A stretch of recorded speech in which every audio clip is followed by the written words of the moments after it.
Hello friends, this is Azfar Ahmad and welcome to Azfar's diligent classes. ये एक छोटा सा इंट्रोडक्टरी वीडियो रहेगा जिसमें मैं आपको अपने बारे में थोड़ी सी बातें बताऊंगा और ये बताऊंगा कि इस यूट्यूब चैनल में आपको क्या क्या चीजें मिलेंगी। ठीक है, चलिए शुरू करते हैं। मेरा नाम अजफर अहमद है। जब मैं ग्रेजुएशन में था तभी मैंने डिसाइड किया था कि मुझे फोर्स ज्वाइन करना है, डिफेंस ज्वाइन करना है। At that point of time I just wanted to serve the nation through the front line of defence. So I started preparation for that. मैंने उसकी तैयारी शुरू की। ठीक है, उस वक्त मैं बीकॉम में था, जॉब भी करता था साथ में एंड प्रिपरेशन भी करता था यूपीएससी के सीडीएस के एग्जाम के लिए एंड इंडियन एयरफोर्स के जरिए जो एग्जाम कंडक्ट करवाया जाता है एफकैट, उसके लिए भी। तो जो मेरा पहला अटेम्प्ट था एफकैट का वो बहुत बेकार हुआ, रिजल्ट बहुत ही खराब सा आया। I got only 65 out of 300। तो मैंने ये डिसाइड किया कि ऐसे तो मुश्किल है, फिर एग्जाम तो ऐसे निकल नहीं सकता। तो मैंने जॉब को छोड़ दिया क्योंकि प्रिपरेशन का वक्त उतना अच्छा से नहीं मिल पाता था। तो इससे मुझे काफ़ी मदद मिली जॉब छोड़ने के बाद, क्योंकि वक्त मेरे पास ज़्यादा होने लगा, फिर प्रिपरेशन का वक्त अच्छा मिलने लगा। तो मेरा सीडीएस भी क्लियर किया मैंने, एफकैट भी क्लियर किया। इसकी वजह से मुझे एसएसबी और एएफएसबी कंसेक्यूटिवली 5 टाइम्स अटेंड करने का मौका मिला।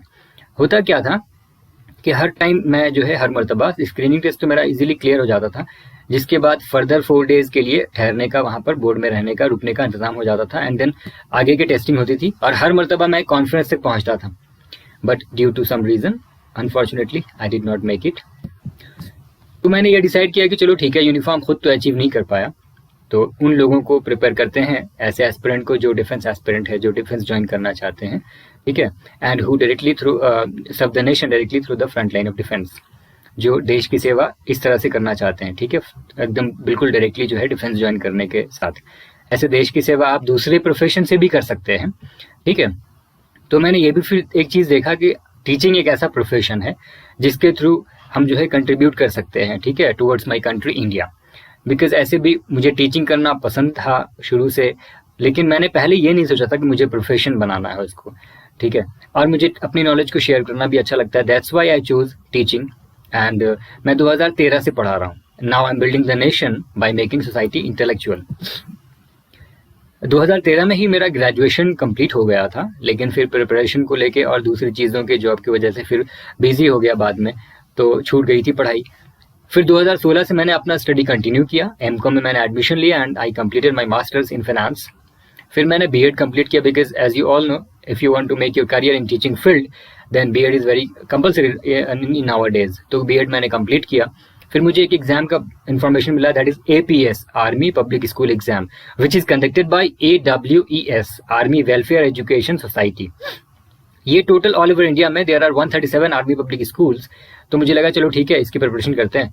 तो ये जो इसका 2 पेपर होता है, ठीक है, दोनों पेपर मैंने क्लियर किया एंड सीटेट का भी 2 पेपर होता है, पेपर 1 एंड पेपर 2, वो भी मैंने क्लियर किया।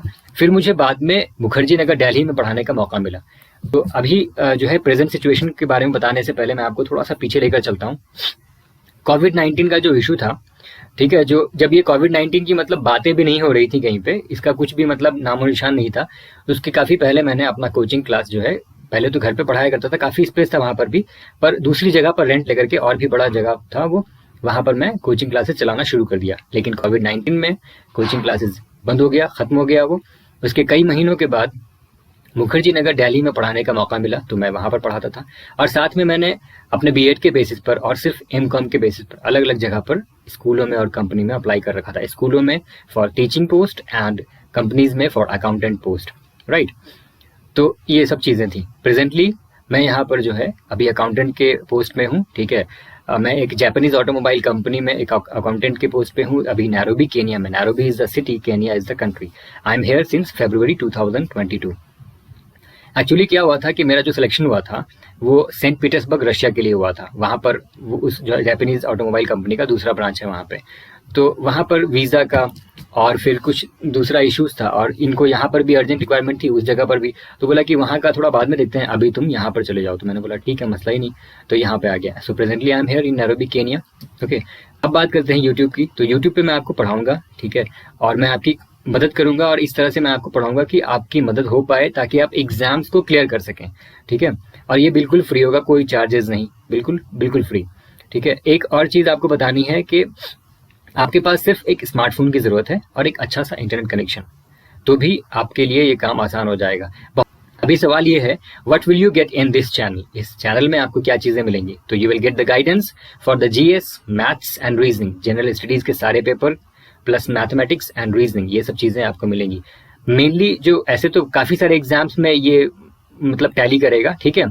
जैसे अगर हिस्ट्री का एक सेक्शन लेते हैं, एंशियंट हिस्ट्री या मेडिएवल या मॉडर्न हिस्ट्री, तो वो मोर और लेस ऑलमोस्ट जितने भी जीएस वाले एग्जाम्स हैं, यानी ऐसे जितने एग्जाम्स जिसमें जीएस का पेपर होता है, तो उसमें वो मॉडर्न इंडियन हिस्ट्री वो कवर करेंगे, लेकिन उनका लेवल ऑफ क्वेश्चंस वो डिफरेंट होता है, ठीक है। तो मैं बेसिक टू एडवांस लेवल तक कवर करने की कोशिश करूंगा कि जिस भी एग्जाम्स की आप प्रिपरेशन कर रहे हैं, खास करके जो मैंने यहाँ पर मेंशन किया, like defence exams, SSC exams, teaching exams and civil services exams, तो उसमें बेसिक टू एडवांस तक की जानकारी आपको हो जाए। तो सब्जेक्ट की बात करते हैं स्पेशली, तो हम लोग जो है सब्जेक्ट कवर करेंगे जीएस का सारा सब्जेक्ट। जीएस में physics, chemistry, biology, history, geography, polity, economics, ये सारी चीजें आ जाती हैं, ठीक है। करंट अफेयर्स को भी आप इसमें इंक्लूड कर सकते हैं। इसके अलावा मैथ्स और रीजनिंग, तो ये सारी चीजें कवर की जाएंगी। हम लोग शुरू करेंगे हिस्ट्री से। जैसे हिस्ट्री में कैसे शुरू करेंगे, पहले एनसीईआरटी कवर करेंगे हम लोग, राइट। तो एनसीईआरटी चूंकि बेसिक बुक माना जाता है एंड ये गवर्नमेंट के पब्लिकेशंस होते हैं, तो ये बहुत ऑथेंटिक होता है।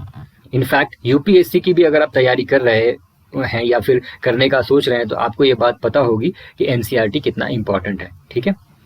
तो जैसे हिस्ट्री की बात करें तो हिस्ट्री में पहले एनसीईआरटी कवर करेंगे हम लोग, then we will move on for the standard books. तो जो स्टैंडर्ड बुक्स है मार्केट में उस पर्टिकुलर सब्जेक्ट के ऊपर, तो उसको हम लोग फिर कवर करेंगे धीरे धीरे करते हुए, ठीक है। फिर geography, NCERT, then standard books, इसी तरह से पॉलिटी, फिर इकोनॉमिक्स, फिर मैथ्स एंड फिर साइंस, ओके। रीजनिंग का चूंकि कोई भी एनसीईआरटी नहीं होता है, तो हम लोग डायरेक्टली स्टैंडर्ड बुक्स पे जाएंगे। काफी सारे स्टैंडर्ड बुक्स हैं मार्केट में अवेलेबल, जिसमें से हम लोग सिलेक्टेड 3 या 4 बुक को हम लोगों ने मिल करके, मेरी टीम ने शॉर्टलिस्ट किया है, तो उसके अकॉर्डिंग हम लोग इसको प्रिपेयर कर करके और पढ़ाएंगे यूट्यूब पे फ्री ऑफ कॉस्ट, ओके। एक बहुत इंपॉर्टेंट चीज ये कि बहुत सारे प्रॉब्लम्स फेस करने पड़ते हैं स्टूडेंट्स को related to study and time management और दूसरी चीजों के ऊपर, तो उसका हम लोग डिस्कशन करेंगे और उस तरह के अलग अलग प्रॉब्लम्स के ऊपर वीडियो बनाई जाएंगी और उसके सॉल्यूशंस को बताया जाएगा, क्योंकि सबके हालात एक जैसे नहीं होते, ठीक है। और बहुत सारे ऐसे स्टूडेंट हैं जो फुल टाइम एस्पिरेंट हैं, और बहुत सारे ऐसे हैं जो जॉब करते हुए तैयारी कर रहे हैं, या फिर बहुत सारी ऐसी हाउस वाइफ हैं जो घर का काम करते हुए, घर को संभालते हुए भी तैयारी कर रही हैं। तो इस तरह के अलग अलग इश्यूज के ऊपर हम लोग वीडियो बनाएंगे ताकि वो उसका जो है आपको बेनिफिट मिल सके, राइट। फिर बात करते हैं स्ट्रेटेजी एंड मैनेजमेंट के ऊपर, जिसमें हम लोग ये डिस्कस करेंगे कि एग्जाम्स को क्लियर करना है तो उसके लिए कितना टाइम हमारे पास है, क्या क्या रिसोर्सेज हैं, उसका किस तरह से इस्तेमाल करना है। आप अर्ली बर्ड्स हैं, ठीक है, आप सुबह मतलब उठकर पढ़ना पसंद करते हैं या फिर रात में देर तक जागकर पढ़ना पसंद करते हैं, तो इस तरह के टॉपिक्स के ऊपर हम लोग डिस्कशन करेंगे ताकि और क्लैरिटी आए और आपकी प्रिपरेशन में मदद हो सके, राइट। मैनेजमेंट की बात ये होगी कि बहुत सारी चीज़ों को मैनेज करना पड़ता है। अगर बात करें तो सबसे पहले टॉपिक मेरे नज़र में सबसे पहले है टाइम मैनेजमेंट, बिकॉज टाइम अगर आपके पास सही से मैनेज आप कर पा रहे हैं तो इसी 24 घंटे का आप अच्छे से इस्तेमाल करके कहाँ से कहाँ बहुत अच्छी जगह पर पहुंच सकते हैं, राइट। तो टाइम मैनेजमेंट हुआ।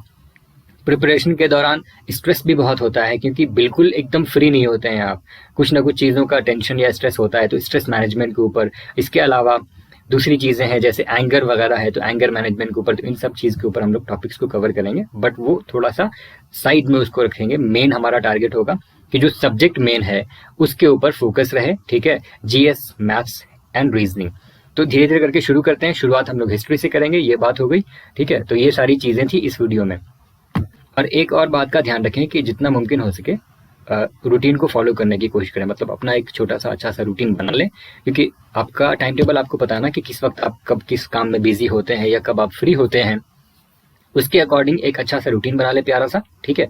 और ट्राई टू फॉलो इट। ऐसे कोई भी अपना 100% रूटीन फॉलो नहीं कर पाता है, पर आसानी होती है ना, चीज़ें क्लियर होती है दिमाग में कि हाँ मुझे इस वक्त ये करना है, मुझे उस वक्त वो करना है, ठीक है। और दूसरी बहुत इंपॉर्टेंट चीज़ मैं बताना भूल गया, मैं अभी बता देता हूँ आपको कि कल का शेड्यूल आपके पास आज रेडी होना चाहिए। मतलब before going to the bed आपके पास एटलीस्ट 15 मिनट का टाइम हो, तो उसमें ध्यान से सोचें और समझें कि कल मुझे क्या क्या करना है, कल कहाँ कहाँ पे मशगूलियात है, कहाँ कहाँ पे मैं बिजी रहने वाला हूँ या रहने वाली हूँ। उसके अकॉर्डिंग आप अपना एक छोटा सा डायरी मेंटेन करें अभी से ही, और उसमें आप बना के नोट करके लिख लेंगे कल इतना तारीख है, कल मुझे ये काम करना है, प्रायोरिटी वाइज उसका लिस्टिंग कर लें। और अगली सुबह जब आप उठें तो उस डायरी को एक बार देख लें ताकि चीज़ें क्लियर हो जाएं। हर सुबह उठ करके डिसीजन लेने में टाइम अपना और एनर्जी अपना वेस्ट नहीं करें, वो रात में ही डिसाइड हो जाना चाहिए। तो इससे बहुत आपको मदद मिलेगी। शुरुआत में थोड़ा सा अजीब लगेगा कि यार ये सब क्यों करना है अभी, लेकिन बहुत मदद मिलेगी आपको, ठीक है। बाकी मैं आपको जो भी चीज़ें मेरे पास मतलब मुझे ऐसा दिमाग में आता रहेगा मैं आपको बताता रहूँगा, ठीक है। चलिए फिर मिलते हैं नेक्स्ट वीडियो में एनसीईआरटी हिस्ट्री क्लास 6 चैप्टर 1 के साथ। तब तक आप अपना ध्यान रखें, अपनी फैमिली का ध्यान रखें और खूब अच्छे से मन लगा करके पढ़ाई करें। बाय बाय, थैंक यू, जय हिंद।